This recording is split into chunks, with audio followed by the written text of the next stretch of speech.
ஒன்று உள்நாட்டு போர், இன்னொன்று ஒரு தேசத்தின் விடுதலை போர், மூன்றாவது ஒரு தேசத்தில் எழுந்த புரட்சி போர், நான்காவது 2 நாடுகளுக்கு இடையிலான போர், ஐந்தாவது ஒட்டுமொத்தமாக முதல் உலக போர். எனவே இதனை நான் தேர்ந்தெடுத்துக் கொள்ளவில்லை. ஜவஹர்லால் நேரு அவர்களே இந்த வரிசையில் தான் எழுதியிருக்கிறார். அமெரிக்காவின் உள்நாட்டு போர் 1861 தொடங்குகிறது. முதல் உலக போர் 1918 முடிகிறது. எனவே 1861 1918 வரைக்கும் ஏறத்தாழ 57 ஆண்டு கால உலக வரலாற்றை இந்த அமர்வில் நாம் பார்க்க இருக்கிறோம். அதற்கு பிறகு மிக நெருக்கமாக வந்துவிட்டோம்.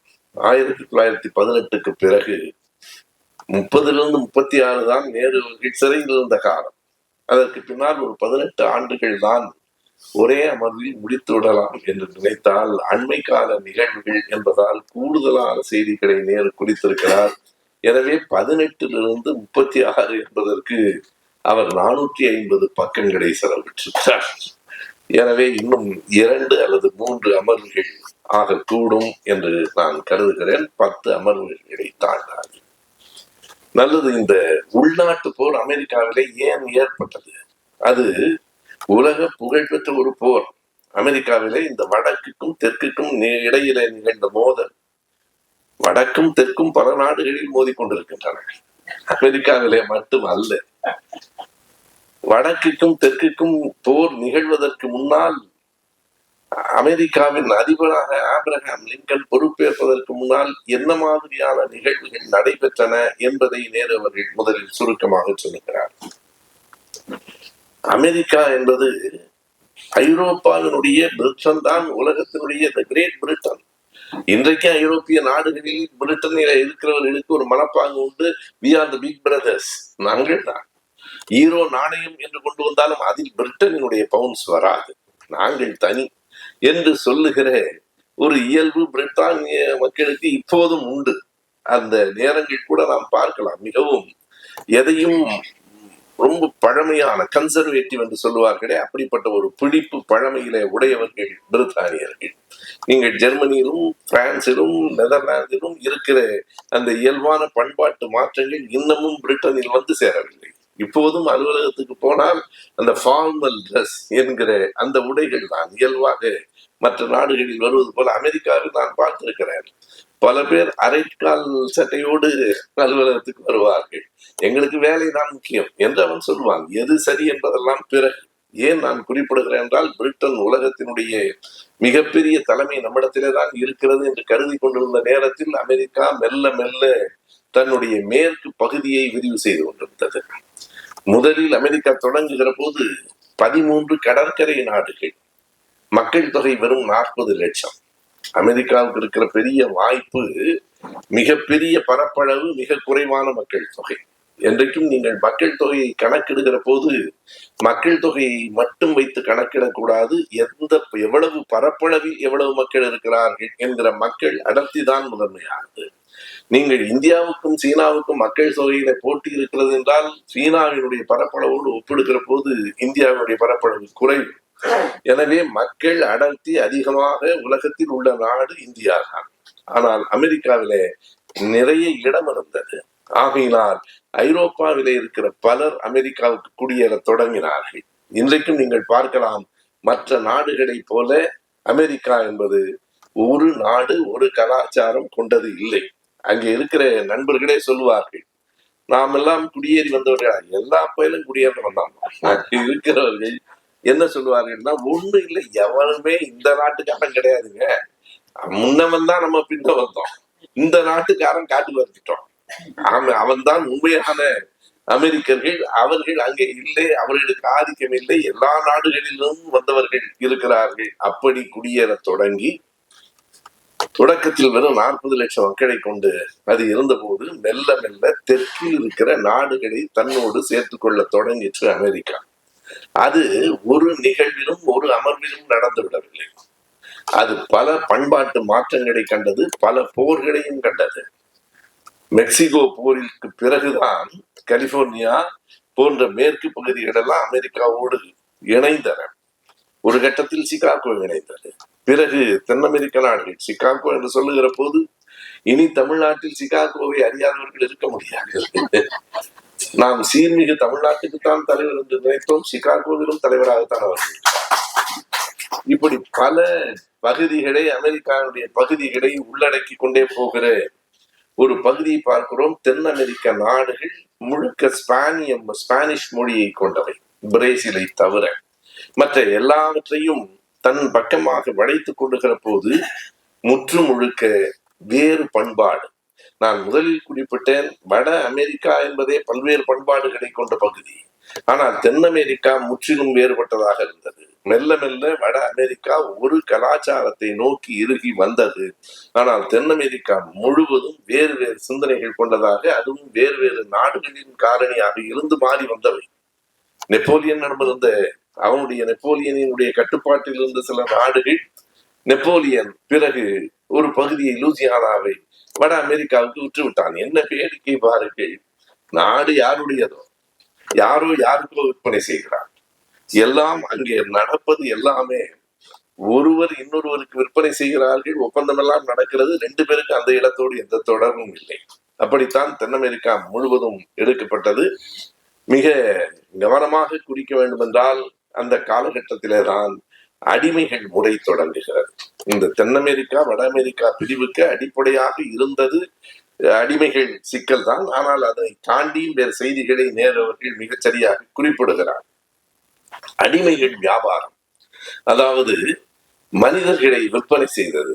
அமெரிக்காவிலே வந்திருக்கிற அந்த பத்திரிகைகளின் விளம்பரங்கள், இதோ கப்பல் வருகிறது, இத்தனை அடிமைகளை ஏற்றி வருகிறார்கள், வலிமையானவர்கள், நல்ல திடகாத்திரமானவர்கள், உடனே வந்தால் விலைக்கு வாங்கிக் கொள்ளலாம் என்று மனித நேயமையற்ற ஒரு சமூகத்தை நம்மால் பார்க்க முடிகிறது. தொடக்கம் அதுவும் ஐரோப்பாவிலே தான். லிவர்பூல் என்று உங்களுக்கு தெரியும், இங்கிலாந்தில் இருக்கிற லிவர்பூலில் அந்த அடிமைகள் வியாபாரத்துக்காகவே அந்த துறைமுகம். நான் லண்டன் போயிருந்த போது லிவர்பூல் பார்க்க வேண்டும் என்ற ஆசை வந்தது. அங்க இருக்கிற டாக்டர் புருஷோத்தமன் அவர்கள் என்னை அந்த இடத்திற்கு அழைத்து சென்றார். என் மகனின் நண்பர் அவர். அந்த லிவர்பூல் கடற்கரையில பார்க்கிற போது ஏராளமான சிலைகள். அந்த சிலைகள் யாருடையவை என்று கேட்டேன். அவர் சொன்னார், இது யாருடைய குறிப்பான ஒருவரின் சிலையும் அல்ல, அடிமைகளுக்கு நினைவாக பல்வேறு மனித உருவங்கள் அந்த கடற்கரை முழுவதும் சிலைகளாக இருக்கின்றன. அப்படி நான் பார்த்ததே இல்லை. கடற்கரையில் வரிசையாகவெல்லாம் இல்லை, இங்கொன்றும் அங்கொன்றும் இங்கொன்றுமாக அந்த சிலைகள். லிவர்பூல் தான் அடிமை வியாபாரத்தில் உலகத்தில் உச்சத்தில் இருந்தது. 1730 ஆண்டு அடிமைகளை ஏற்றி வருவதற்காக மட்டும் 15 கப்பல்கள். 1730 அவர்கள் என்ன சொல்கிறார்கள் என்றால், அடிமை வியாபாரம் செழித்து வளர்ந்தது. எனவே 1730 50 கப்பல்கள் இருந்தது. என்ன ஆயிற்று என்று சொன்னால், 1792 அவை 132 கப்பல்களாக விட்டன. 132 கப்பல்களுக்கும் வேறு எந்த வேலையும் இல்லை. ஆப்பிரிக்காவில இருந்து அடிமைகளை கொண்டு வந்து இறக்குமதி செய்வது. பிறகு அங்கே குறைந்ததற்கு பிறகு அடுத்து அடிமைகளை வணிகம் செய்த மிகப்பெரிய துறைமுகம் எது என்றால் நியூயார்க் தான். அமெரிக்காவிலே தான் அந்த அடிமை வணிகம் அடுத்து பெரிய அளவிலே நடந்தது. அந்த மக்கள் எல்லோரும் மெக்சிகோவில், பிரேசிலில், கீழே இருக்கிற தென் அமெரிக்க நாடுகள் எல்லாவற்றிலும் பரவி கிடந்தார்கள். எனவே ஒரு பக்கத்தில் அமெரிக்கா வளர்ந்து கொண்டிருந்தது, மறுபக்கத்தில் ஐரோப்பா தன்னுடைய பழைய தலைமையை, வலிமையை இழந்து கொண்டிருந்தது. அந்த காலகட்டத்திலே தான் ஒரு கருத்து உருவாயிற்று, மனிதனை மனிதன் விற்கக்கூடாது. எங்கே இருந்து உருவாயிற்று?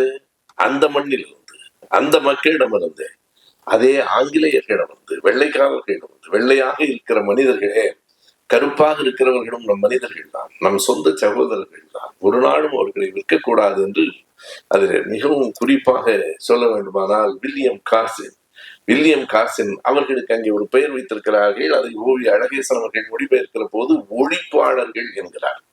அபாலிஷனிஸ்ட் என்பதை, அபாலிஷன் என்பால் ஒழித்தல், அபாலிஷனிஸ்ட் என்றே ஒரு பெரிய அணியினர் இருக்கிறார்கள். ஒபனா அவர்கள் சொன்னது போல இப்போது அதில் இருக்கிற சமஸ்கிருத சொற்களை நீக்கிவிட்டு அல்லது மொழிபெயர்ப்பை இன்னும் செருமைப்படுத்தி கொண்டு வருவது சரியாக இருக்கும் என்று கருதினேன். இப்படி கருதியது ஒரு விதத்திலும் ஓவிய அழகேசன் அவர்கள் உழைப்பை குறைத்து மதிப்பிடுவதாகாது. என்றால் அது மிகப்பெரியது. நாம் நன்றியோடு அதை பதிவு செய்ய வேண்டும்.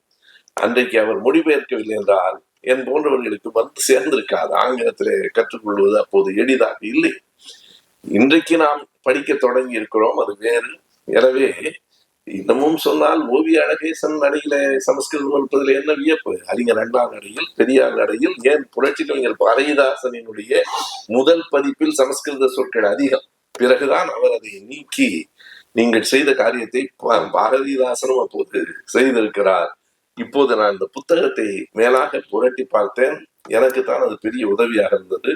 நான் எப்படி ஓவிய அழகேசன் என்னுடைய உழைப்பை குறைத்து மதிப்பிடக்கூடாதோ அப்படியே தமிழில் கொண்டு வந்திருக்கிற அலைகள் பதிப்பகத்தையும் நாம் நன்றியோடு பதிவு செய்ய வேண்டும்.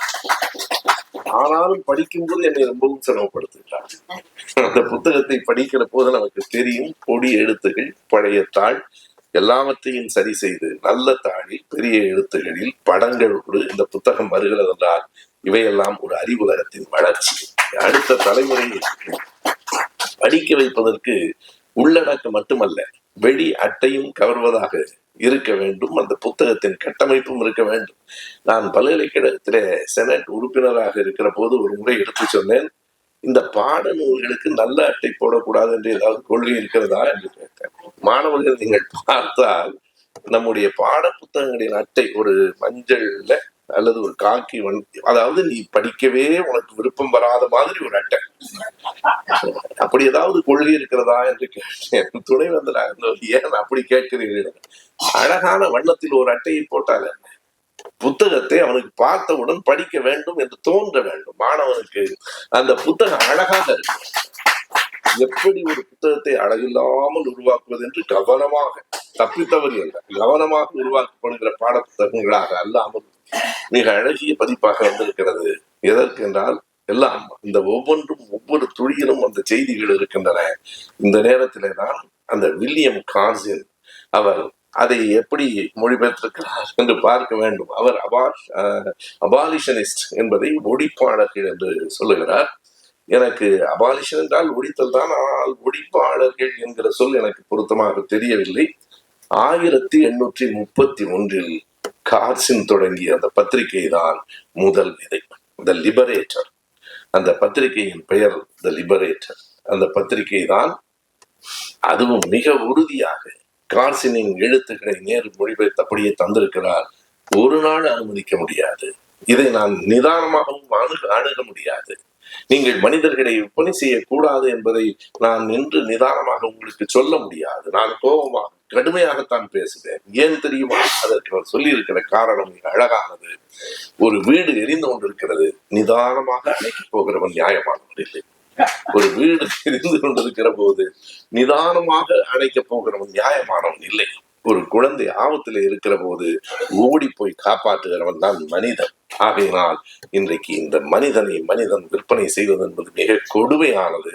எனவே இதனை நிதானமாய் என்னால் அணுக முடியாது, கடுமையாய்த்தான் எழுதுவேன். 1831 த லிபரேட்டர். ஏனென்றால் அந்த உள்நாட்டு போல் தொடங்கியது அதற்கு பிறகு 30 ஆண்டுகளுக்கு பின்னால். 30 ஆண்டுகளாக அந்த உணர்வு ஊட்டப்படுகிறது. 30 ஆண்டுகளாக தளங்களில் விவாதங்கள் நடக்கின்றன. பிறகுதான் 1860 அதிபராக நம்முடைய ஆப்ரஹாம் லிங்கன் பொறுப்பேற்கிறார். நான் பேசுகிற போது இயல்பாக நம்முடைய என்று வருகிறது. ஆப்ரஹாம் லிங்கன் நம்முடையவர் அல்ல, கருத்தியல் அடிப்படையில் நம்முடைய ஆப்ரஹாம் லிங்கன் அவர் மனிதர்கள் விற்பனை என்பதை ஏற்க முடியாது என்று சொல்லுகிறார். அவரை பற்றி ஒரு செய்தி பல மேடைகளில் தவறாக சொல்லப்படுவதை நான் கேட்டிருக்கிறேன். செருப்பு தைக்கிற தொழிலாளியின் மகன் என்று இல்லை, மிகவும் ஏழ்மையான குடும்பத்தில் கென்டகியிலே பிறந்தவர். அவர் படிப்பு பெரிதாக ஒன்றும் இல்லை. ஆனால் அவர் ஒரு தச்சரின் மகன், சன் ஆஃப் கார்பெண்டர் என்பார்கள், தச்சரின் மகன். அதற்கு ஒரு நிகழ்ச்சியும் உண்டு, புத்தகத்தில் இல்லாத ஒரு நிகழ்ச்சியை சொல்லுகிறேன். ஆப்ரஹாம் லிங்கன் அதிபராக பொறுப்பேற்கிற போது பலரால் பொறுக்க முடியவில்லை. ஒரு தச்சரினுடைய பிள்ளை நாட்டின் அதிபராக வருவதா? எனவே அங்கே எதிர்கட்சியில இருக்கிற ஒருவர் சொல்லுகிறார், பதவி ஏற்பதற்காக அந்த நடந்து போகிற போது மிஸ்டர் லிங்கன் என்று அழைக்கிறார். திரும்பி பார்த்து என்ன என்றால், ஒன்றுமில்லை, நான் உட்கார்ந்து இருக்கிற நாற்காலி கொஞ்சம் ஆடுகிறது, சரியாக இல்லை, உங்கள் அப்பாவை கொஞ்சம் அதை சரி செய்து கொடுக்க சொல்லுங்கள். தாமஸ் லிங்கன் அவங்க அப்பா பேர். அதற்கு ஆப்ரஹாம் லிங்கன் சொன்ன விடை இருக்கிறதே, நின்று நிதானமாக அவரை பார்த்து, அப்பா வேண்டாம், நானே சரி செய்து தருகிறேன், எனக்கும் அந்த தொழில் தெரியும். 2 அடி அடித்து விட்டு மறுபடி திரும்ப சொல்கிறார், எனக்கு நாற்காலியை சரி செய்யவும் தெரியும், நாற்காலியில நாட்டை ஆளவும். அதுதான் ஆப்ரஹாம் லிங்கன். எனவே அப்படி அவர் ஆட்சிக்கு வந்தது நாம் அறிவோம். ஆப்ரஹாம் லிங்கன் வாழ்க்கை வரலாற்றை படித்தவர்கள் எல்லோரும் அறிவார்கள். பலமுறை முயன்று தேர்தல்களில் நின்று அவர் வெற்றி பெறவில்லை. எனவே உங்களுக்கு முன்னாலேயே உதாரணம் இருக்கிறது. கோபனாவுக்கு நான் ஒரு முறை முயன்று பிறகு நாடாளுமன்றம் போகவில்லை என்றால் நீங்கள் எல்லாம் போயிருக்க வேண்டும். சரியாக சொன்னால் நீங்கள் எல்லாம் போயிருக்க வேண்டும்.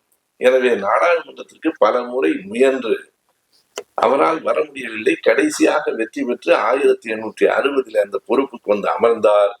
61 65 அவருடைய இறுதி நாள் வரையில் அவர் போராட்டங்களை தான் அதிபராக சந்தித்தார்.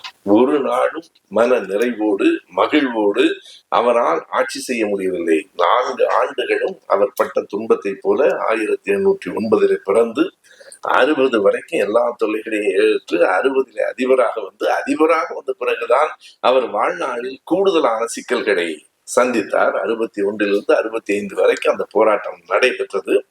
62 செப்டம்பரிலே இனி அடிமை முறை கூடாது என்று சொன்னாலும் 63 ஜனவரி 1 இந்த அடிமை முறை ஒழிக்கப்படுகிறது என்று அறிவிக்கப்பட்டாலும் 65 தான் 64 ஏறத்தாழ அது முடிவுக்கு வந்தது. 1865 ஆண்டு ஏப்ரல் மாதம் 15 ஆப்ரஹாம் லிங்கன் சுட்டுக் கொல்லப்பட்டால் நாம் அறிவோம். அமெரிக்காவுக்கு போகிற போது அவருடைய சிலை அந்த நாற்காலியில் அமர்ந்திருக்கிறது போல ஒரு சிலை. ஏனென்றால் அவர் நாற்காலியில் அமர்ந்து ஒரு நாடகம் பார்த்து கொண்டிருக்கிற போதுதான் சுட்டுக் கொல்லப்பட்டார்.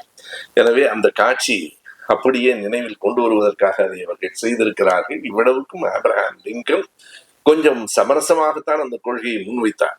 தென் அமெரிக்க நாடுகளில் அந்த அடிமை விற்பனையை ஏற்றுக்கொண்டிருக்கிறவர்களை நாம் கூடுதலாக தொல்லை செய்யவில்லை. ஆனால் இனி புதிதாக அப்படி ஏற்கக்கூடாது, வட அமெரிக்காவில் கூடவே கூடாது என்று சொன்னார். எப்படியாவது அந்த மக்களையும் ஒப்புக்கொள்ள வைக்க வேண்டும் என்று கருதினார். வட அமெரிக்கா முழுவதும் அடிமை முறைக்கு எதிராக திரும்பிற்று. தென் அமெரிக்கா முழுவதும் அடிமை முறை வேண்டும் என்று சொன்னது என்ன காரணம்? இதுதான் அடிப்படையில் ஜவஹர்லால் நேரு அவர்கள் அந்த உள்நாட்டு போர் பற்றி எழுதியிருக்கிற அந்த சிந்தனை என்னென்றால், எல்லோரும் பொதுவாக எழுதுகிற போது இந்த அடிமை மனிதர்கள் அடிமைகளாக விற்பனை செய்யப்படுகிற முறைதான் உள்நாட்டு போருக்கு காரணம் என்கிறார்கள். அதுதான் கடைசியாக உடனடி காரணம். ஆனால் அடிப்படையில் இந்த அடி நீரோட்டத்தில் என்ன இருக்கிறது என்றால், வட அமெரிக்காவுக்கும் தென் அமெரிக்காவுக்கும் இடையில் பண்பாட்டு பொருளாதார அடிப்படையிலேயே முற்றிலுமாக வேறுபாடு இருக்கிறது. வட அமெரிக்காவில் தொழிற்சாலைகள் பெருகிவிட்டன. நீங்கள் ஒரு பகுதி ஒரு வாழ்க்கை முறை மாறுகிற போது பண்பாடு மாறும். நீங்கள் நில உடைமை சமூகமாக இருந்து மெல்ல மெல்ல முதலாளித்துவ சமூகமாக மாறுகிற போதுதான் இந்த சமூக மாற்றங்கள் பலவும் நிகழ்ந்தன. அதற்கு பிறகு முதலாளித்துவம் தனக்கு தானே குழியை வெட்டி கொள்வதற்கான எல்லாவற்றையும் வைத்திருக்கிறது என்று பொது உடைமை சிந்தனையாளர்கள் சொன்னார்கள். எப்படி மாறிற்று என்றால் நீங்கள் எண்ணி பார்க்கலாம். நில உடைமை சமூகம் என்கிற போது இந்த ஊரில் இருக்கிற ஒரு வயல், அதை நம்பித்தான் இந்த குடும்பம், அந்த நிலத்தை நம்பித்தான் குடும்பம் என்றால் அந்த குடும்பம் அந்த ஊரிலே தான் எல்லோரும் இருப்பார்கள். அண்ணன் தம்பி எல்லோரும் இருப்பார்கள். என்னதான் குடும்பத்துக்குள் சண்டை வந்தாலும் பிள்ளைகள் பிரிந்து போவது, ஒரு மகன் தனியாக இன்னொரு வீட்டில் இருப்பது என்பது அந்த ஊரே பேசுகிற ஒரு செய்தியாக மாறும். இன்றைக்கு கூட கிராமத்தில் அது எளிதல்ல. நகரங்களில் மாநகரங்களில் ஒரே குடும்பம் ஒன்றாக இருப்பதுதான் பெரிய செய்தி. அப்படியெல்லாம் இருக்க வேண்டியதில்லை என்கிற புரிதல் வருகிறது. எனவே இந்த நில உடைமை சமூகத்தினுடைய மாற்றம் இந்த கூட்டு குடும்பங்களை உடைக்கிறது. கூட்டு குடும்பங்கள் சின்ன சின்ன தனித்தனி குடும்பங்களாக ஆகின்றன.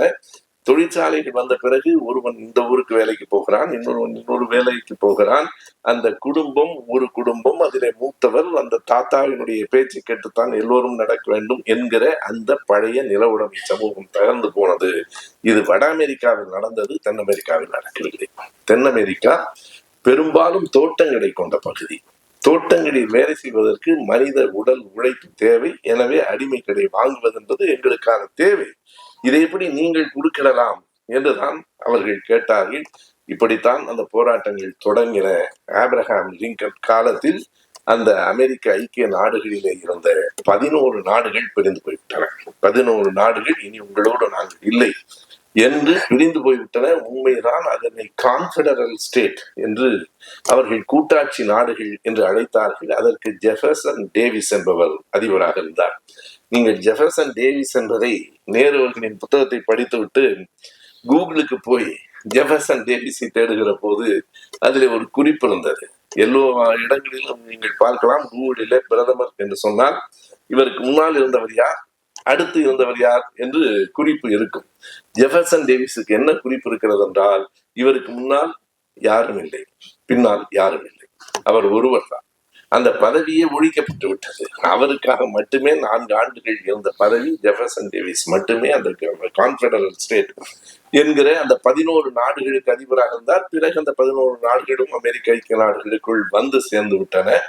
எனவே ஆப்ரஹாம் லிங்கன் கடைசி வரையிலே இந்த வட தென் அமெரிக்க நாடுகளில் இருக்கிற அந்த வேறுபாடுகளை தீர்த்து வைப்பதில் பல முயற்சிகள் செய்தும் பயணத்துதான் போயிற்று. கடைசியாக 1863 ஜனவரி 1ஆம் தேதி ஆப்ரஹாம் லிங்கன் அறிவித்தார், இனி அடிமை முறை என்பது அமெரிக்காவிலே ஒழிக்கப்பட்டு விட்டது, இனி அது குற்றம், இட் இஸ் அன் அஃபென்ஸ் என்று அறிவித்ததுதான் ஆப்ரஹாம் லிங்கனுடைய வாழ்க்கை. அமெரிக்க வாழ்க்கை வரலாற்றிலும் அமெரிக்காவின் வரலாற்றிலும் குறிப்பிடத்தக்க நிகழ்வு. அதை சாதித்தார். அதற்கு அவர் கொடுத்த விலை அவருடைய உயிர். ஆப்ரஹாம் லிங்கன் யாருக்காக போராடினாரோ அவர்களால் அவரை காப்பாற்ற முடியவில்லை. எனவே அவர் அந்த போராட்டத்திலேயே இறந்து போனார். பிறகு நாம் அறிவோம் அந்த போராட்டம் எத்தனை காலம் தொடர்ந்தது. Junior Martin Luther king junior வரைக்கும் எவ்வளவோ போராட்டங்கள். அந்த பேருந்துகளிலே ஏற முடியாது என்று அவர் நடத்திய, நான் சொல்வது 20ஆம் நூற்றாண்டில். நாங்கள் யாரும், ஏனென்றால் முன் இருக்கையில் வெள்ளையர்கள் மட்டும், பின் இருக்கையிலே தான் கருப்பு மக்கள் உட்கார வேண்டும். அதுவும் அங்கே இருக்கிறவர்கள் உட்கார இடமின்றி பின்னால் வந்தால் இவர்கள் எழுந்து அந்த இடத்தை கொடுக்க வேண்டும் என்பது போன்ற கொடுமைகள் எல்லாம் இருந்தன. மார்ட்டின் லூதர் கிங் ஜூனியர் மிக எளிமையான ஒரு போராட்டத்தை சொன்னார். எந்த வன்முறையும் வேண்டாம், இந்த பேருந்துகளில் கருப்பின மக்களே நீங்கள் யாரும் இதை பயன்படுத்தாதீர்கள், ஏற வேண்டாம், நீங்கள் நடந்து போய்விடுங்கள் என்று சொன்னார். நடந்தார்கள், மக்கள் மாதக்கணக்கில் நடந்தார்கள். பிறகுதான் ஆங்கிலேயர்களுக்கு அமெரிக்கர்களுக்கு புரிந்தது, அவர்கள் பயன்படுத்தவில்லை என்றால் பேருந்துக்கு வருமானமே இல்லை, அவர்கள் தான் கூடுதல் எண்ணிக்கையில இருக்கிறார்கள், வருமானமே இல்லை. மிக புகழ்பெற்ற ஒரு சின்ன நிகழ்வு உண்டு. ஒரு வயதான மூதாட்டி நடந்து போகிறாள். அந்த ஓட்டுநர் கேட்கிறார், வயசான பாட்டி, நீ கூடவா நடக்கிற, பஸ்ல ஏறக்கூடாதான்? அந்த பாட்டி சொன்னாள், நான் எனக்காக நடக்கவில்லை, என் பேத்திக்காக நடக்கிறேன் என்று சொன்னார். அப்படி போராட்டங்கள் எல்லாம் நடந்தன.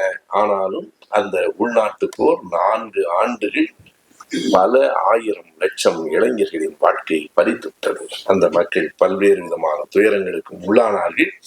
ஆனாலும் கூட அந்த 4 ஆண்டுகள் உள்நாட்டு போருக்கு பிறகும் ஏன் அமெரிக்கா வீழ்ந்து விடவில்லை என்று சொன்னால், அவர்களுக்கு இருந்த ஏராளமான இடமும் குறைந்த மக்கள் தொகையும் அவர்களின் வணிக போக்கும் அவர்களினுடைய தொழிற்சாலை உற்பத்திகளும் அந்த நாட்டை காப்பாற்றிட்டு பொருளாதாரம் தான் எல்லாவற்றையும் தீர்மானிக்கும் என்று சொல்லி, இதே நேரத்தில் இன்னொரு பக்கத்திலே ஐரோப்பாவிலே நடந்த ஒரு போராட்டத்தை நான் குறிப்பிட வேண்டும் என்று அடுத்த பகுதிக்கு வருகிற போது, அயர்லாந்தில் நடைபெற்ற 700 ஆண்டு விடுதலை போராட்டம். உலகத்தில் அவ்வளவு பெரிய நீண்ட ஆண்டுகள் விடுதலை போராட்டம் நடந்திருக்குமா என்று சொல்ல முடியாது. அயர்லாந்திலே நடந்தது ஏறத்தாழ 700 ஆண்டுகள், லட்சக்கணக்கான உயிர்கள், போராட்டங்கள், தொடர்ந்து போராட்டங்கள். அதுக்கும் நாம் எண்ணி பார்த்தால் இப்போதும் கிரேட் பிரிட்டன் அவர்கள் என்று அவர்கள் சொல்லுவது இங்கிலாந்து, ஸ்காட்லாந்து, அயர்லாந்து எல்லாவற்றையும் சேர்த்து தான். ஆனால் அயர்லாந்து மக்கள் ஒரு நாள் அதை ஏற்கவில்லை. எங்கள் மொழி வேறு, உன் மொழி வேறு, எங்களுடைய இனம் வேறு, உன் இனம் வேறு, எங்கள் மீது நீ ஆதிக்கம் செலுத்துகிறாய். இன்னும் சரியாக சொன்னால் நேரர்கள் அப்படித்தான் சொல்லுவார், அமெரிக்காவிலே இருந்து நாம் பறந்து போகிறோம் என்று வைத்துக் கொண்டால், அதாவது ஒரு கற்பனை. இப்போது மந்திரம் சொன்னால் பறக்கலாம் என்கிறார்கள். அப்படி இல்லை, பறந்து போகிற பொழுது அந்த ஐரோப்பாவினுடைய மேற்கு முனையில் இருக்கிற முதல் தீவு அயர்லாந்து தான். எனவே அதை தாண்டித்தான் நாம் போக வேண்டும். எனவே அயர்லாந்து பற்றி பேசுவோம் என்று அவர் சொல்லுவார். அந்த அயர்லாந்து என்பது பண்பாட்டின் அடிப்படையில் எல்லாவற்றிலிருந்து இங்கிலாந்திலிருந்து வேறுபட்டது என்பதால் நாங்கள் தனி தேசம். நான் சொன்னேன், இந்த உள்நாட்டு போர், அதற்கு பிறகு ஒரு தேசத்தினுடைய விடுதலை போர். அவர்கள் தங்கள் நாட்டை விடுதலை செய்ய வேண்டும் என்பதற்காக போராடினார்கள். மிக கடுமையான ஒடுக்குமுறைகள். யாரெல்லாம் போராட்டத்துக்கு தலைவனாக வருகிறானோ அவனுக்கான ஒரே ஒரு தீர்வு பிரிட்டன் மிக எளிதாக வைத்திருந்தது, அவனை தூக்கிலிடுவது. அதோடு முடிந்து போயிற்று. அவனை நடு தெருவில் மக்கள் முன்னிலையில் தூக்கிலிடுகிற போது அப்படி ஒரு பல பெயர்களை நேரு அவர்கள் குறிக்கிறார். அந்த பெயர்கள் எல்லாம் கூட வரலாற்றில் பதிவாகாமல் தான் போயிருக்கின்றன. அந்த தேசத்தின் விடுதலைக்காக அவர்கள் போராடினார்கள். ஒரு கட்டத்திலே அது ஒரு பெரிய தேசிய எழுச்சியாக வந்தது. எங்கே ஒரு பெரிய மாற்றம் வந்தது என்றால் 1798 பிறகு ஒரு நூற்றாண்டு காலம் அந்த போராட்டம் என்ன காரணம் என்று தெரியாமலேயே நடைபெறாமல் போயிற்று. தொடர்ந்து நடைபெற்றது. ஒரு 20 ஆண்டுகளுக்கு ஒரு முறை ஒரு பெரிய எழுச்சி இருக்கும். அதற்கு பிறகு அது ஒரு நூற்றாண்டு காலம் அது அந்த போராட்டம் அமைதியாக இருந்தது அல்லது எழுச்சி பெறாமல் இருந்தது.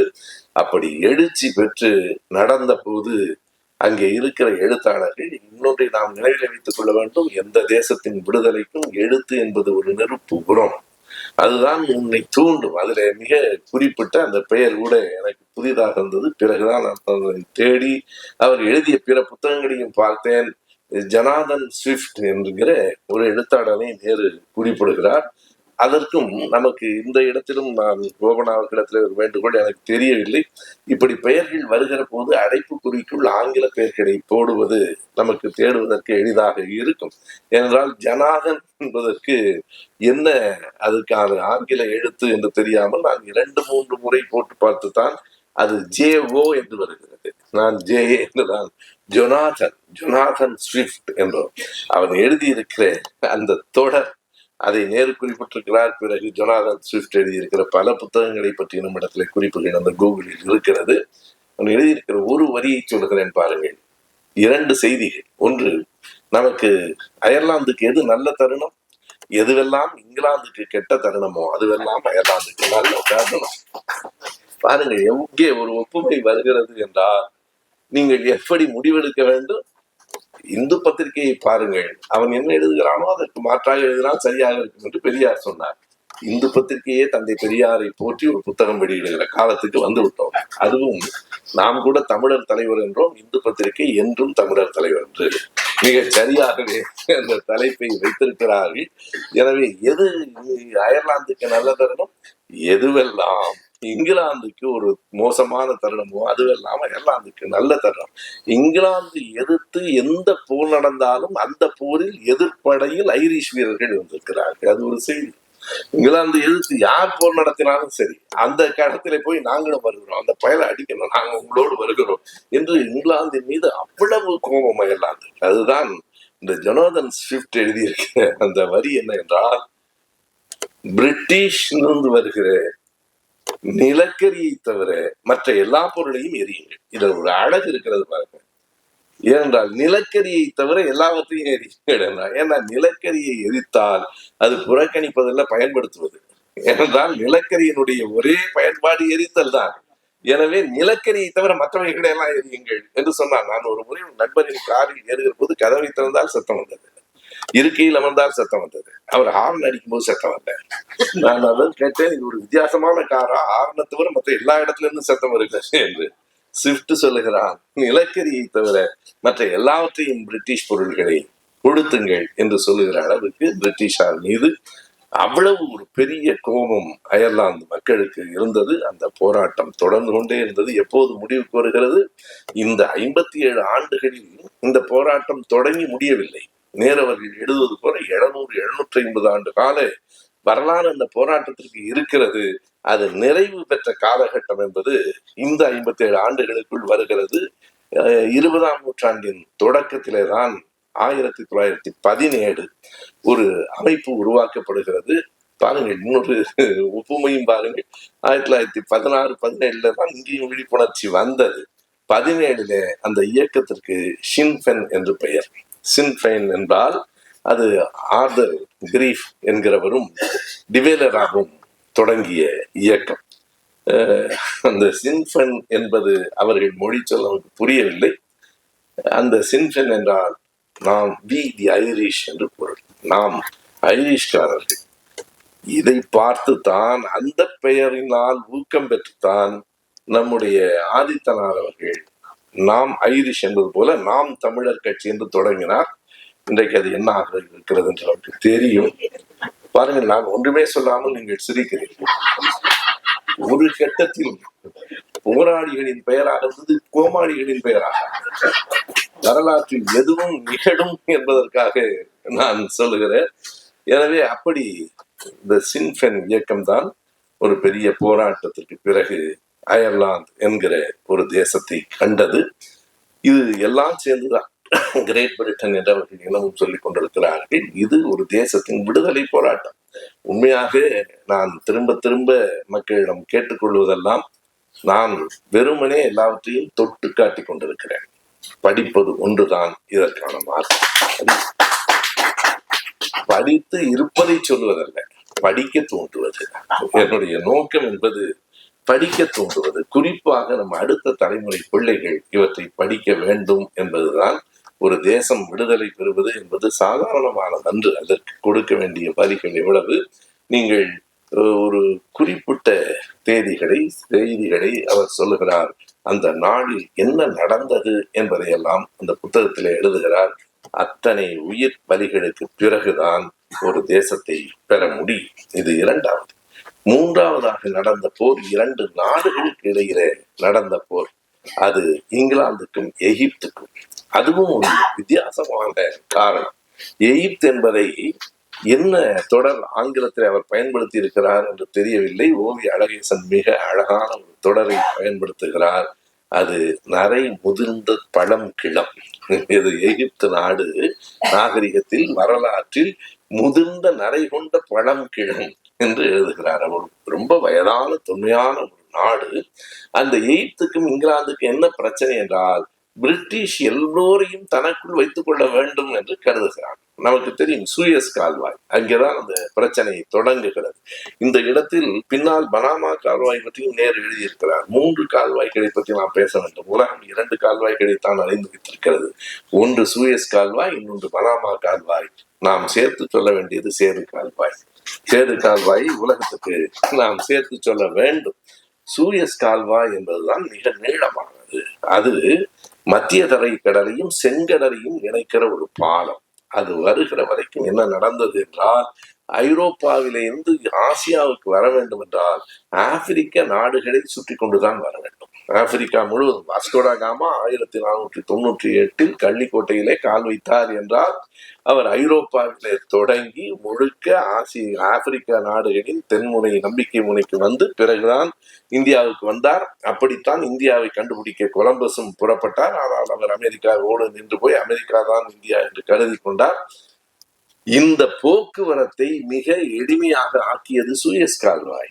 அதனுடைய நீளம் எவ்வளவு தெரியுமா? 190 கிலோமீட்டர், 300 மீட்டர் அகலம். கப்பல் போவதற்கு வாய்ப்பாக 190 கிலோமீட்டர், 190 கிலோமீட்டர் நீளம், 300 மீட்டர் அகலம் கொண்ட 1869 கட்டப்படுகிறது. இந்த எல்லாம் அங்கே உள்நாட்டு போர் முடிந்த தருணம். இவை எல்லாம் ஒரே காலகட்டத்தில் நடப்பவை. 1869 கட்டப்படுகிற போது அந்த சூயஸ் கால்வாயை இங்கிலாந்து என்ன சொல்லுகிறார்கள் என்றால், இதை கட்டியவன் நாங்கள். எனவே சூயஸ் கால்வாயில் எந்த கப்பல் போகலாம், எந்த கப்பல் போகக்கூடாது என்று நாங்கள் தான் தீர்மானிப்போம்.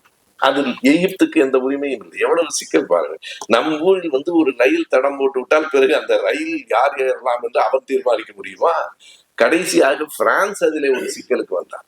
இந்த சூயஸ் கால்வாயினுடைய கடைசி ஒரு 100 கிலோமீட்டரை நாங்கள் அல்லவா போட்டோம். சரி, அதை நீ வைத்துக் கொள் என்று இவன் சொன்னார். மறுபடியும் பாருங்கள், யார் நாட்டை யார் பங்கு போடுகிறார்கள். எகிப்து தேசத்தை 800 கிலோ 180 என்னிடத்துல இருந்தால் 13 கிலோமீட்டர் உன்னிடத்துல இருக்கட்டும், நாம் 2 பேரும் சண்டை போட வேண்டாம் என்று. இதுதான் எகிப்துக்கு இங்கிலாந்தின் மீது மிகப்பெரிய கோபத்தை உருவாக்கிற்று. எகிப்து மக்கள் இங்கிலாந்தை நாங்கள் ஒழித்தே கட்டுவோம் என்று தொடங்கி 1869 இந்த சூயஸ் கால்வாய் திட்டம், 1872 ஒரு போர், 1882 இன்னொரு பெரிய போர் இங்கிலாந்துக்கும் எகிப்துக்கும் இடையிலே நடந்தது. இந்த இங்கிலாந்துக்கும் எகிப்துக்கும் இடையிலே நடந்த போரில் அலெக்சாண்ட்ரியா என்கிற ஊரை பிரிட்டிஷ் ஒட்டுமொத்தமாக தீ வைத்து கொளுத்தி விட்டார்கள். எனவே ஒரு மிகப்பெரிய பாதிப்பும் இழப்பும் தான் இந்த அமர்வு முழுவதும் நாம் போர்க்கிடங்களை பார்த்து கொண்டிருக்கிறோம். ரத்தம் ஆறாக ஓடுகிறது. ஆனால் எந்த நாடும் அதனால் பெரிதாக பயன்பெறவில்லை. ஒவ்வொரு கட்டத்திலேயும் அதற்கான போராட்டங்கள், மிக மோசமான நிகழ்வுகள் தான் நடைபெற்றிருக்கின்றன. எனவே அப்படி ஒரு முறை பார்க்கிற போது முழுமையாக அந்த சூயஸ் கால்வாயை வைத்துக் கொண்டு நடந்த போர் அதே மாதிரி தான் உடனடியாக என்ன நடந்தது என்றால், இதை ஒப்பிட்டு மிக நன்றாக நேரு அவர்கள் எழுதியிருக்கிறார். மத்திய தரைக்கடலையும் செங்கடலையும் இணைப்பதற்கு இந்த சூயஸ் கால்வாய் என்று சொன்னால், அந்த சூயஸ் கால்வாய்க்கு பிறகு போக்குவரத்து எளிதாக ஆகிறது என்று சொன்னால், அமெரிக்காவிலும் அந்த சிந்தனை வந்தது. வட அமெரிக்காவிலிருந்து புறப்படுகிற கப்பல்கள் தென் அமெரிக்கா முழுவதையும் சுற்றி கொண்டு வர வேண்டாம் என்பதனாலே இங்கே பசிபிக் கடலையும் அட்லாண்டிக் கடலையும் இணைப்பதற்கு இடையில் ஒரு கால்வாய் உருவாக்கலாம் என்றால் அதுதான் பனாமா கால்வாய். அது சூயஸ் கால்வாயில இருந்து பெற்ற திட்டம். என்ன வேறுபாடு? அது 190 கிலோமீட்டர் நீளமுடையது. பனாமா கால்வாய் 80 கிலோமீட்டர் நீளமுடையது. ஆனால் பனாமா கால்வாயை கட்டுவது அத்தனை எளிதாக இல்லை. காரணம், இந்த நீர் மட்டத்தை விட உயர்த்தி ஒரு பக்கத்தில் தாழ்ந்தும் ஒரு பக்கத்தில் உயர்ந்தும் இருந்ததால் அதை கட்டுவதற்கு, பனாமா கால்வாயை உருவாக்குவதற்கு மிகப்பெரிய போராட்டங்கள் நடந்து அது கைவிடப்பட்டது. நீங்கள் மீண்டும் இந்த ஆண்டுகளை நான் சொல்வதற்கு காரணம், வரலாறு என்பதை ஆண்டுகள் தான்.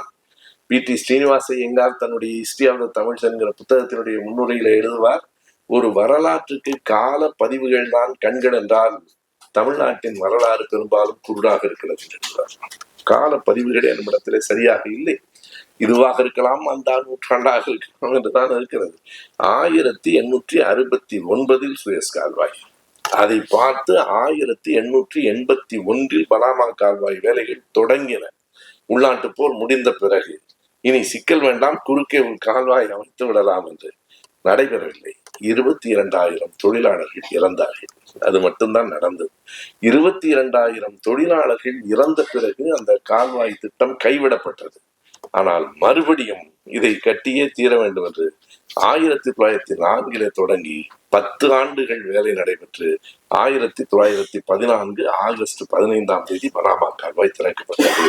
அது ஒரு பெரிய செய்தி, நீங்கள் எண்ணி பார்க்க வேண்டும். அதாவது அதுவும் 10 ஆண்டுகள், 59 தொடங்கி 10 ஆண்டுகள் நடைபெற்று சூயஸ் கால்வாயை கட்டினார்கள். ஆனால் அதிலே பாதிதான் தொலைவு. இருப்பினும் பனாமா கால்வாய் கட்டுவதிலே ஏற்பட்ட நடைமுறை சிக்கல்களால் இதற்கும் 10 ஆண்டுகள் ஆகின. 1914 திறந்தார்கள். இவற்றையெல்லாம் நினைவிலே வைத்துக் கொண்டுதான் இங்கே இருந்து புறப்படுகிற, ஒரு நாகப்பட்டினத்திலிருந்து புறப்படுகிற கப்பல் இலங்கையை சுற்றி கொண்டு கேரளாவுக்கு வந்து சேர்வது என்ன நியாயம்? இதை நம்முடைய ராமேஸ்வரத்துக்கு பக்கத்திலேயே ஒரு பாலத்தை அமைத்தால் மிக எளிதாக, இதுவும் ஏறத்தாழ பனாமா கால்வாய் தூரம் தான். பனாமா கால்வாய் 80 கிலோமீட்டர், சேது கால்வாய் 83 கிலோமீட்டருக்கு திட்டமிடப்பட்டது. 2004 ஆண்டு தொடங்கப்பட்டது. அண்ணன் டி.ஆர். பாலு அவர்கள் அமைச்சராக இருக்கிற போது பெரிய முயற்சிகளை எடுத்துக்கொண்டு தொடங்கினார். குறுக்கே ராமர் வந்து நின்று விட்டார். என்ன செய்வது? நீங்கள் உங்களுடைய ஆன்மீக நம்பிக்கையை நான் குறை சொல்லவில்லை. உங்கள் ஆன்மீக நம்பிக்கை ஒரு தேசத்தின் வளர்ச்சிக்கு குறுக்கே நிற்கக்கூடாது. நாம் அதை மட்டும்தான் சொல்லுகிறோம். நீ சுப்பிரமணிய சாமி சொன்னால் பிறகு எப்படி அங்கே போய் பூஜை செய்வது என்று இதுவரையில் அவர் ஒரு முறை கூட பூஜை செய்வது. ஏதோ வாரம் அங்கே போய் பூஜை செய்வது போல கால்வாயை தடுப்பதற்காக பிறகு ராமன் பாலத்தை நாங்கள் எப்படி போய் பூஜை செய்வது என்று கேட்டார்கள். எத்தனை பிரச்சனைகள்! அந்த திட்டம் கைவிடப்பட்டது. கடைசியாக வந்திருந்தால் உண்மையாக அதிலே நமக்குத்தான் உலக நாடுகள் முழுவதும் இந்த பாலத்திலே வழியாக, கால்வாய் வழியாக போகிற போது இந்த துறைமுகம் ஒரு முக்கியமான துறைமுகமாக ஆகியிருக்கும். தமிழ்நாட்டில் ஒரு பெரிய பொருளாதார வளர்ச்சி ஏற்பட்டிருக்கும், வேலை வாய்ப்புகள் வந்திருக்கும். நாம் இவற்றையெல்லாம் கருதித்தான் சேது கால்வாய் திட்டம் வேண்டும் என்று கலைஞர் சொன்னார். இவற்றையெல்லாம் கருதித்தான் அவர்கள் வேண்டாம் என்று சொல்லியிருப்பார்கள். இரண்டுக்கும் ஒரே காரணம்தான், தமிழ்நாட்டில் இப்படி ஒரு பொருளாதார வளர்ச்சி வந்துவிடக் கூடாது என்று சேது கால்வாய் திட்டம் என்று நின்று போயிற்று. வந்திருக்குமானால் உலகத்தில் சூயஸ் கால்வாய்க்கு அடுத்து, பனாமா கால்வாய்க்கு அடுத்து சேது கால்வாய் என்பதுதான் பேசப்பட்டிருக்கும். அந்த சேது கால்வாய் என்கிற பெயரை கூட தமிழன் கால்வாய் என்று சொல்ல வேண்டும் என்கிற கோரிக்கைகள் எல்லாம் எழுந்தன, நடைபெறவில்லை. எனவே இப்படி இந்த சூயஸ் கால்வாயின் காரணமாகவே இங்கிலாந்துக்கும் எகிப்துக்கும் இடையில் ஒரு பெரிய போரே மூண்டது. அது ஒரு முக்கியமான செய்தி. இதனை தாண்டி உள்நாட்டில் எழுந்த ஒரு தேசிய எழுச்சி, ஒரு புரட்சி, அதை நாம் அறிவோம், சோவியத் புரட்சி. சோவியத் புரட்சி உலகத்திற்கு வழிகாட்டியாக இருந்தது. சோவியத் புரட்சி உலகத்தின் பல பகுதிகளை சிவப்பாக மாற்றின. இன்றைக்கு நம்முடைய தோழர் சீதாராம் யெச்சூரி அவர்கள் இறந்து போயிருக்கிற இந்த நாளில் அவருக்கு நாம் நம்முடைய இறுதி வணக்கத்தை செலுத்திய இந்த அரங்கத்தில் இந்த சோவியத்தினுடைய புரட்சியை பற்றி, மாவீரர் லெனினை பற்றியும் பேசுவது ஒரு பொருத்தமான செய்தியாக இருக்கும். அது 2 முறை அந்த புரட்சி நடைபெற்றது. முதல் முறை அது நசுக்கப்பட்டது. நாம் அறிவோம். அந்த செய்திகளை எல்லாம் விரிவாக நான் சொல்லிக் கொண்டிருக்க வேண்டியதில்லை. ஜார் மன்னர்களினுடைய கொடுமை எப்படி ஜெர்மனியிலே மட்டுமல்ல, இங்கேயும் அந்த யூதர்கள் கொல்லப்பட்டார்கள். ஜார் மன்னன் காலத்திலேயும் யூதர்கள் விரட்டி அடிக்கப்பட்டார்கள். யூதர்கள் எல்லா நாடுகளிலும் படுகொலைகளுக்கு உள்ளானார்கள். எல்லா இடங்களிலும் ஆதிக்கமும் செலுத்தினார்கள். அதுவும் அதனுடைய இன்னொரு பின்புலம். எனவே யூதர்களுக்கு எதிர்ப்பாகத்தான் அது தொடங்கிற்று. பிறகு ஒரு அபேதவாத கட்சி என்று நேரு அவர்கள் எழுதுகிறார். சமத்துவ கட்சி என்று நாம் சொல்லலாம், பொது உடைமை கட்சி என்று கூட சொல்லலாம். பேதம் என்பது பிளவு, அபேதம் பேதம் இன்மை, அபேதவாத கட்சி என்றுதான் அதை மொழிபெயர்த்திருக்கிறார். அபேதவாத கட்சி என்பது 1903 ஆண்டு 2ஆக உடைந்தது. இங்கே பொது உடைமை கட்சி தமிழ்நாட்டிலும் இந்தியாவிலும் 2ஆக உடைந்தது. இதற்கு வேறு காரணம். சிபிஐ என்றும் சிபி என்றும் எம் என்றும் நாம் சொல்லுகிறோம். இதற்கு வேறு காரணம். அங்கே அடிப்படையில் ஏன் உடைந்தது? அங்கே மென்ஸ்விக்ஸ் என்றும் போல்ஸ்விக்ஸ் என்றும் 2ஆக பிரிந்தார்கள். வேறொன்றும் இல்லை, நமக்கு அந்த மொழி தெரியவில்லை. மென்ஸ்விக்ஸ் என்றால் சிறுபான்மையினர் என்று பொருள், போல்ஸ்விக்ஸ் என்றால் பெரும்பான்மையினர் என்று பொருள். பெரும்பான்மையினர் அந்த பக்கத்தில் இருந்தார்கள். அந்த அணிக்குத்தான் லெனின் அவர்கள் தலைமை ஏற்றார். அப்போது இந்த மென்ஸ்விக்ஸ் எண்ணிக்கையிலே குறைவாக இருந்தவர்கள், அவர்கள் எந்த அடிப்படையில் அந்த பிளவு ஏற்பட்டது என்றால், இந்த ஜார் அரசனை முறியடிக்கிற வரையில் நம்முடைய கொள்கையெல்லாம் அழுத்தமாக சொல்ல வேண்டாம். இந்த சமத்துவம் என்பதை, பகுத்தறிவு கருத்துக்களை, இவைகளையெல்லாம் நாம் கொஞ்சம் மெதுவாக உள்ளடக்கி வைத்துக் கொள்ளலாம் என்று சொன்னபோது லெனின் அதை ஏற்கவில்லை. ஒரு நாளும் முடியாது. நீ கொள்கைகளில் சமரசம் செய்து கொண்டு எதற்காக விடுதலையை கேட்க போகிறோம்? நாம் அதை சொல்லித்தான் கேட்க வேண்டும் என்று சொன்ன நேரத்தில் லெனின் பக்கத்திலே பெரும்பான்மையானவர்கள் வந்தார்கள். அப்போது ட்ராட்ஸ்கி எல்லாம் மென்ஸ்விக்ஸில் இருந்தார். உலக விடுதலை கோரிய ட்ராட்ஸ்கி மென்ஸ்விக்ஸிலே தான் இருந்தார். அந்த போல்ஸ்விக்ஸ் மென்ஸ்விக்ஸ் என்கிற 2 பிரிவுகளில் மென்ஸ்விக்ஸ் தான் அந்த புரட்சி எடுத்தார்கள். 1905 ஆண்டு ஜனவரி மாதம் 22ஆம் தேதி அவர் நேரு அவர்கள் எழுதுகிறார், ரத்த ஆறு ஓடிய நாள். அன்றைக்கு முழுவதும் மிக கடுமையான ஒடுக்குமுறைகள். அவர்கள் சுட்டு தள்ளினார்கள். எத்தனை பேர் தூக்கிலிடப்பட்டார்கள், எவ்வளவு பேர் இறந்து போனார்கள் என்கிற புள்ளி விவரத்தை அவர் தந்திருக்கிறார். ஏறத்தாழ 1000 பேர் தூக்கிலிடப்பட்டார்கள். ஏறத்தாழ 14,000 பேர் போரில் இறந்து போனார்கள். 70,000 பேர் சிறையில் அடைக்கப்பட்டார்கள். அந்த மென்ஸ்விக்ஸ் நடத்திய முதல் புரட்சி, சோவியத்தினுடைய முதல் புரட்சி தோல்வியிலே தான் முடிந்தது. ஆனால் அதற்கு பிறகு என்ன ஆயிற்று என்றால், ஒரு பெரிய வேடிக்கையான செய்தி பாருங்கள். அதை குறிப்பிட்டிருக்கிறார். வியப்பாக இருக்கிறது படிக்கிற போது. போல்ஸ்விக்ஸினுடைய மிக நம்பிக்கையான மத்திய குழு ஒன்றை லெனின் கட்டுகிறார். அதில் 7 பேர் தான். அந்த அமைப்பில் லட்சக்கணக்கானவர்கள் இருக்கலாம், ஆயிரக்கணக்கான போராளிகள் இருக்கலாம். ஆனால் அவற்றை தீர்மானிக்கிற தலைமை குழுவாக 7 பேரை மட்டுமே நேரு அவர்கள் உருவாக்கி இருக்கிறார். அந்த 7 பேரில் அவ்வளவு புத்தி கூர்மையுடைய, அத்தனை நிர்வாகத்திற்கு உண்ட, அத்தனை கொள்கை தெரிவுடைய, லெனினால் தேர்ந்தெடுத்து கட்டமைக்கப்பட்ட அந்த 7 பேர் கொண்ட குழுவில் 3 பேர் ஜார் அரசின் ரகசிய தூதர்கள். இது எந்த அளவுக்கு வியப்பாக இருக்கிறதா? நாமெல்லாம் ஏமாந்து போவதில் பெரிய செய்தி அல்ல. லெனினே ஏமாந்திருக்கிறார் என்றால், அதுவும் அவ்வளவு பார்த்து தேர்ந்தெடுத்து 7 பேரை வைத்திருக்கிறார். அந்த 7 பேரில் 3 பேர் ஜார் அரசினுடைய ரகசிய புற்றர்கள். அவர்களால் நன்மை நடந்தது. அவர்கள் ஜார் மன்னனிடத்திலே போய் சொன்னார்கள், என்ன நன்மை நடந்தது என்றால், அதனால் தான் லெனின் நாடு கடத்தப்பட்டார். நாடு கடத்தாமல் அவர் அங்கேயே இருந்து ஒரு புரட்சியில சுட்டுக் கொல்லப்பட்டிருந்தால் சோவியத் வெற்றி பெற்றிருக்காரு. அவரை நாடு கடத்தியது நல்லதாய் போயிற்று. சில நேரங்களில் இவர்கள் செய்வது பாருங்கள், இயல்பாக சில தவறுகளை அவர்களே வெளிப்படுத்தி சிக்கிக் கொள்கிறார்கள் இல்லையா? நாம் கண்டுபிடிக்கல, சும்மா இருக்க வேண்டியதான். அவனே வீடியோ போட்டு அவனே மாட்டிட்டான். அது போன ஜென்மத்தில் செய்த பாவம்னு அவனுடைய கணக்குல. எனவே இது யார் செய்த பாவம்? லெனினை இன்னொரு நாட்டுக்கு நாடு கடத்தியது. வேறு நாடுகளில் அமர்ந்துதான் எல்லா பணிகளையும் செய்தார். பொதுவாக நாடு கடத்தப்படுவது என்பது அந்த கால தண்டனைகளில் உண்டு. காரல் மார்க்ஸ் தான் நாடுகள் கடத்தப்பட்டவர், ஒரு நாடல்ல, நாடுகள் கடத்தப்பட்டவர். கடைசி வரைக்கும் வறுமையிலேயே லண்டனில் வாழ்ந்த அந்த மனிதர். எனவே அந்த சித்தாந்தத்தை ஏற்றுக்கொண்டு லெனின் அவர்கள் பிற நாடுகளில் இருந்து போராடி 1917 ஒரு மாபெரும் புரட்சியை நடத்தி சோவியத் விடுதலை பெற்ற அந்த காலகட்டத்திலே தான் உலக போராட்டமும் நடைபெற்றுக் கொண்டிருக்கிறது. 1917 சோவியத் புரட்சி வெற்றி பெற்ற ஆண்டு. அயர்லாந்துக்கான விடுதலை போராட்ட இயக்கம் உருவாக்கப்பட்ட ஆண்டு. அதுவும் 1917 தான்.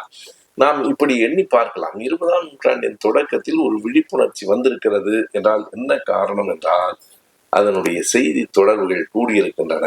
அறிவியலும் தொழில்நுட்பமும் தான் காரணம். மீண்டும் மீண்டும் நாம் சொல்ல வேண்டிய செய்தி, அறிவியலும் தொழில்நுட்பமும் தான் இந்த உலகை மாற்றி இருக்கின்றன. மனித அறிவும் மூளையும் தான் மாற்றி இருக்கின்றனவே தவிர எந்த நாட்டிலும் எந்த காலத்திலும் எந்த ஒரு மாற்றமும் எந்த தேவனாலும் கொண்டு வரப்படவில்லை. எல்லாம் அறிவும் நம்முடைய உழைப்பும் தான் எல்லாவற்றையும் கொண்டு வந்து சேர்த்திருக்கிறது. எனவே 1917 இவ்வளவு பெரிய வெற்றி வருகிற போது முதல் உலக போர் நடந்து கொண்டிருக்கிறது. அந்த முதல் உலக போர் அவ்வளவு பெரிய போர். மொத்தம் கடைசியாக ஒரு கணக்கு சொன்னார்கள். அந்த கணக்கை தாங்க முடியாது. 4 ஆண்டுகள் போர் முடிந்த போது அரசாங்கங்கள் சொன்ன கணக்கு 4,60,00,000 பேர் கொல்லப்பட்டிருக்கலாம். அரசாங்கம் ஒரு கணக்கு சொன்னால் அதை நீங்கள் 2 அல்லது 3ஆல் பெருக்கிக் கொள்ள வேண்டும். அரசாங்கம் சொன்ன கணக்கு 4,60,00,000 பேர் கொல்லப்பட்டிருக்கிறார்கள். அவ்வளவு, அது இன்னமும் கூட 10 கோடி தான் இருக்கும். எங்கே தொடங்கிற்று அந்த அந்த உலக போர்? எந்த புள்ளியில் தொடங்கிற்று என்று எண்ணி பார்த்தால் வியப்பாக இருக்கிறது. இவ்வளவு பெரிய போருக்கு இது ஒரு காரணமா என்று தோன்றும். 1914 ஆண்டு ஜூன் மாதம் 28ஆம் தேதி ஆஸ்திரியாவினுடைய இளவரசனும் அவன் மனைவியும் போஸ்னியாவுக்கு வருகிறார்கள். ஒரு சின்ன நிகழ்ச்சி தான், நீங்கள் எண்ணி பார்க்க வேண்டும். ஒரு சின்ன நிகழ்ச்சி உலக போருக்கு வழிவகுத்திருக்கிறது என்றால் எவ்வளவு உணர்ச்சி படுகிறார்கள். அந்த ஆண்டு 14ஆம் ஆண்டு ஜூன் மாதத்திலே இளவரசனும் இளவரசியும், அதாவது ஆஸ்திரியா நாட்டு பட்டத்து இளவரசனும் இளவரசியும் போஸ்னியாவை பார்ப்பதற்காக வந்திருக்கிறார்கள். என்ன காரணம் என்று தெரியாது. 2 பேரையும் ஒருவன் சுட்டுக் கொண்டு விட்டான். அவன் யார் என்றால் செர்பியா தேசத்தை சேர்ந்தவன். போஸ்னியாவுக்கு பக்கத்திலே இருக்கிறது செர்பியா. ஆஸ்திரியா நாட்டு பட்டத்து இளவரசனை செர்பியா நாட்டுக்காரன் சுட்டுக் கொண்டு விட்டான். அதிகபட்சம் என்ன செய்திருக்க வேண்டும்? அவனை கண்டுபிடித்து தூக்கிலேற்றி இருக்கலாம்.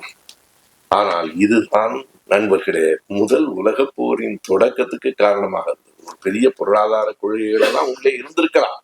ஆனால் உடனடி காரணம் என்ன என்றால் ஃபெர்டினண்ட் என்கிற, பிரான்சிஸ் ஃபெர்டினண்ட் என்கிற அந்த ஆஸ்திரிய இளவரசன் சுட்டுக் கொல்லப்பட்டான். அவன் மனைவியும் கொல்லப்பட்டாள்.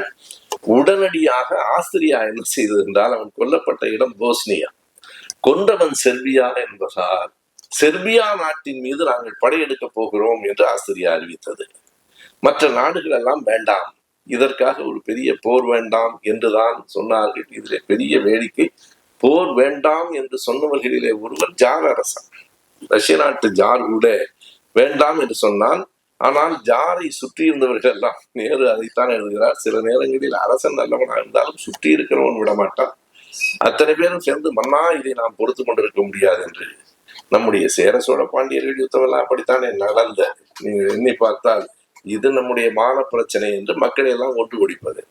எனவே ஜார் அரசனை சுற்றி இருந்தவர்கள் எல்லாம் இது உங்களுக்கான மான பிரச்சனை, இதில் நாம் பேசாமல் இருந்து விட்டால் அவர்கள் நாளைக்கு யாரை வேண்டுமானாலும் நம் நாட்டையும் கொள்வார்கள், நீங்கள் போரில் ஆதரவு தெரிவிக்க வேண்டும் என்று ஆஸ்திரியாவுக்கு முதல் ஆதரவு ஜார் மன்னன் இடத்துல இருந்து வந்தது. ஜார் மன்னனுக்கு என்ன தெரியாது என்றால் அவனுடைய ஆட்சியை ஆடப்போகிறது என்று தெரியாது. 1914 அதுல ஜெர்மனியில இருந்த அங்கே ஒரு ஹிட்லர் இருக்கிறார். ஜெர்மனியில 1914 ஒரு அரசு, அவனுடைய பேர் கெய்சர் உலகத்தை நாங்கள் தான் ஆழ்வோம், வேறு எந்த பெயரும் நாங்கள் சொன்னதைத்தான் கேட்க வேண்டும் என்கிற அந்த விதத்தில் இப்படி ஒரு நாடு இந்த பக்கம், ஒரு நாடு அந்த பக்கம், இன்னொரு நாடு இந்த பக்கம், அவன் சேர்ந்திருப்பதால் இவன் இந்த பக்கம். அதாவது செர்பியாவுக்கும் ஆஸ்திரியாவுக்கும் தொடர்பில்லை. அந்த பக்கத்தில் அவன் ஆதரிக்கிறான் என்றால் அவனை நான் எதிர்த்து பிரிட்டனுக்கும் பிரான்சுக்கும் எப்போது பார்த்தாலும் எந்த இடத்திலும் பெரிய போராட்டங்கள் நடந்து கொண்டே இருந்தன. இந்தியாவிலே கூட கடைசி வரைக்கும் பிரான்ஸ் பக்கத்திலே போர்ச்சுகீசியர்கள், ஐரோப்பிய நாடுகள் தங்கள் சண்டையை வேறு நாடுகளில் வைத்துக் கொள்வார்கள். அது ஒரு விதத்தில் நல்லது. ஏனென்றால் தங்கள் நாட்டு மக்களுக்கு எந்த சிக்கலும் இல்லை. நாங்கள் 2 பேரும் சண்டை போட்டால் எங்கள் வீட்டிலோ அவர் வீட்டிலோ போடுவதில்லை, 2 பேருமா சேர்ந்து 3வது ஆள் வீட்டில் சண்டை போடுவது. எனவே அப்படி இந்த பக்கம் ஒருவர் அந்த பக்கம் ஒருவர் என்று மாறி மாறி சேர்ந்து 2014 அது உலக 1914 அது உலக போராக மாறிற்று. உலக போர் வந்ததற்கு பின்னால் எந்த நாடும் அமைதியாக இல்லை, எந்த நாடும் பொருளாதாரத்தை காப்பாற்றிக் கொள்ள முடியவில்லை. நான் சொன்னது போல கோடிக்கணக்கான உயிர்கள் கோடிக்கணக்கான உயிர்களை இந்த உலகம் இழந்தது. அவ்வளவு பெரிய போர், 2 பக்கத்திலேயும் எல்லா நாடுகளும் சேர்ந்து போராடி. அந்த கட்டத்தில் நான் சோவியத்தில் அதே காலகட்டத்தில் 1917 நவம்பர் புரட்சி என்று சொல்கிற புரட்சி வந்த போது இந்த உலகத்தில் என்னை தாண்டி எவனும் கிடையாது என்று சொன்ன ஜார் மன்னன் ஹாலந்து நாட்டுக்கு தப்பி ஓடினான். கடைசியாக எல்லாம் தான் தான் என்று சொல்லுகிறவர்கள் நிலைமை ஆகும். நீங்கள் எண்ணி பார்க்க வேண்டும். உலக வரலாற்றில் ஹிட்லரை விட வெறியா? ஹிட்லர் தன்னை தானே சுட்டுக் கொண்டு இறந்து போனான் என்பது தானே வரலாறு. முசோலினி இன்னமும் மோசம். அவனை ஒரு தந்தி கம்பத்திலே தலைகீழாக கட்டி வைத்திருந்தார்கள். எனவே இப்படிப்பட்ட ஒரு சர்வாதிகாரிகள் எல்லா இடங்களிலும் இருந்திருக்கிறார்கள். எனவே அந்த ஜெர்மன் தேசத்தினுடைய கெய்சர் தொடக்கி வைத்த போர் கடைசியாக ஜெர்மன் மிகப்பெரிய ஒரு பாதிப்புக்கு உள்ளான நாடுகளில் ஜெர்மனிய தேசம் உண்டு. அதில் இன்னொரு செய்தியை நாம் குறிப்பிட வேண்டும். இறுதியாக இந்த முதல் உலக போர் 1918 ஆண்டு நவம்பர் மாதம் 18ஆம் தேதி முடிவுக்கு வந்தது. உட்ரோ வில்சன் தான் அமெரிக்காவின் அதிபராக இருந்த உட்ரோ வில்சன் 14 பாயிண்ட்ஸ் சார்ட்டர் என்று ஒன்று கொடுத்தார். ஒப்பந்தம் சமாதானத்திற்கான ஒரு ஒப்பந்த புள்ளி என்று 14 புள்ளிகளை கொடுத்தார். அந்த 14 ஒப்பந்தங்களின் அடிப்படையில், 14 குறிப்புகளின் அடிப்படையில் உலக நாடுகள், போரிட்ட நாடுகள் எல்லாம் ஒன்று கூடி கையெழுத்திட்டன. எனக்கு அந்த முதல் உலக போரை பற்றி படிக்கிற போது எது சிரிப்பாக இருக்கிறது என்றால், ஒன்றுமில்லாத காரணத்துக்காக ஒரு போர் தொடங்கி உலகம் முழுவதும் நடந்து கடைசியாக உட்ரோ வில்சன் சொன்னார் என்று எல்லோரும் கையெழுத்து போட்டு போரை முடித்து போட்டார்கள். இதை உட்ரோ வில்சன் 14 சொல்லியிருக்கலாமோ என்று எனக்கு தோன்றிற்று. என்ன நடந்தது என்றால் நண்பர்களே, போர் முடிந்த பிறகும் பிரிட்டன் ஜெர்மனியின் மீது மிக கொடுமையான ஒரு முற்றுகையை நடத்திற்று. அதாவது இங்கிலாந்தும் எகிப்தும் தங்கள் கப்பற்படையை உலகத்திலேயே வேறு எந்த நாட்டிலும் இல்லாத அளவுக்கு பெரிதாக ஆக்கினார்கள். அதை பிரிட்டன் எங்கே பயன்படுத்தி என்றால், என்ன வேடிக்கை, பிரிட்டன் கப்பல் படையை பெரிதாக ஆக்கியது எகிப்தை அடிப்பதற்காக. ஆனால் கடைசியாக அந்த கப்பற்படை எங்கே பயன்பட்டது என்றால், முதல் உலக போர் நிறைவடைந்து அந்த எல்லா சமாதான ஒப்பந்தங்களும் வந்ததற்கு பிறகு போர் முடிந்து 6 மாதங்கள் கடல் முற்றுகை. ஜெர்மனிக்கு எந்த உணவுப் பொருளும் போக விடாமல் பிரிட்டன் தடுத்தது. எந்த சமாதானத்தினுடைய ஒப்பந்தத்திலும் அது வராது. எந்த உலக நாடுகளும் தட்டி கேட்கவில்லை. 6 மாதங்கள் எந்த ஒரு விதமான உணவுப் பொருள்களும் போகாமல் பிரிட்டன் ஜெர்மனியை தடுத்தது. ஜெர்மனியிலே மக்கள் பசியால் மாண்டார்கள். நண்பர்களே, 2வது உலக போரில் ஜெர்மனி மற்ற நாடுகளை எல்லாம் அடிப்போம் என்று எழுந்ததற்கு இப்படியும் ஒரு உள்காரணம் உண்டு. அந்த மக்கள் கோபப்படுத்தப்பட்டார்கள்.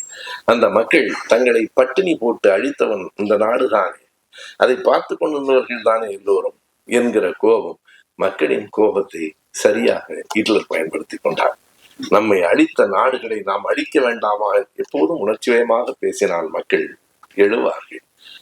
அறிவுபூர்வமாக பேசினால் அதிகம் கேட்க மாட்டார். அதுதான் நீங்கள் மெதுவாக, நாங்களும் வார வாரம் திருக்குறள் எல்லாம் பேசுகிறோம், அதிகம் 2000 பேர் தான் கேட்கிறோம். நான் யாரையாவது திட்டினால் 80,000 பேர் கேட்கிறேன். இயல்பே படித்தான். ஒரு உணர்ச்சி வயப்பட்டு கோபப்பட்டு எழுந்து நம்மை அழித்தவர்களை நாம் அழிக்க வேண்டாமா? ஹிட்லரின் முழக்கம் அதுதான். ஆம், அழிக்க வேண்டும் என்று எழுந்தார்கள். 2வது உலகப் போருக்கான விதை 1 உலகப் போரில் இருக்கிறது. இந்த போர்களின் வரலாற்றை படிக்கிற போது நமக்குள் ஏற்பட வேண்டிய உணர்வு ஒன்றே ஒன்றுதான், போர் வேண்டாம் என்பதுதான். நன்றி, வணக்கம்.